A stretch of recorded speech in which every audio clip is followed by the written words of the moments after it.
jour se lève à San Francisco. Et comme tous les matins à l'aube, 300 camions poubelles réveillent la ville. Ici, le recyclage est obligatoire. Les éboueurs comme Jesse ramassent 3 poubelles différentes. La verte, c'est pour les déchets organiques et ceux du jardin.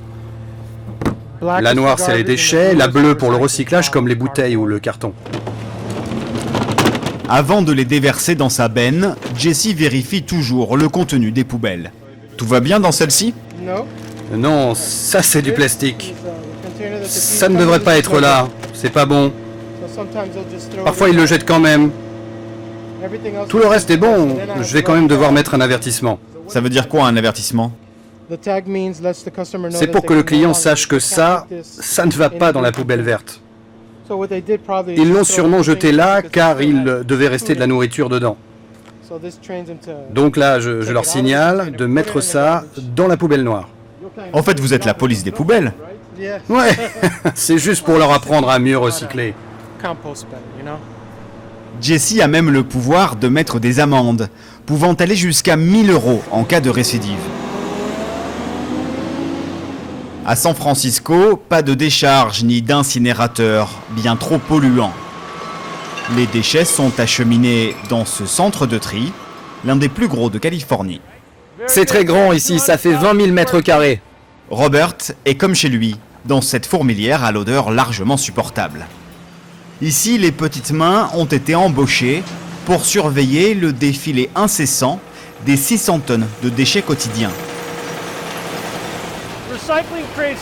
Le recyclage crée des emplois, beaucoup d'emplois. 10 fois plus que les incinérateurs ou les décharges.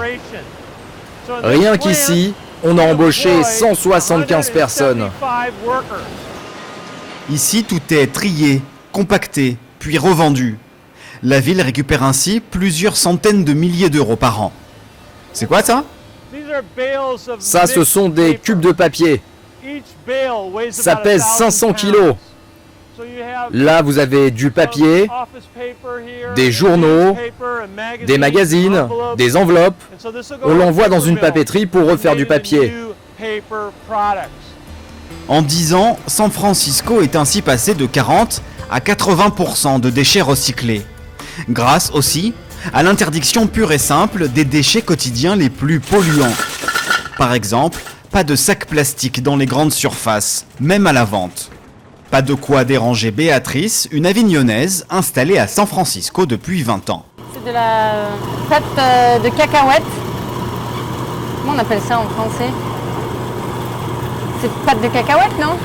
Elle refuse les emballages et fait ses courses avec ses propres bocaux de verre.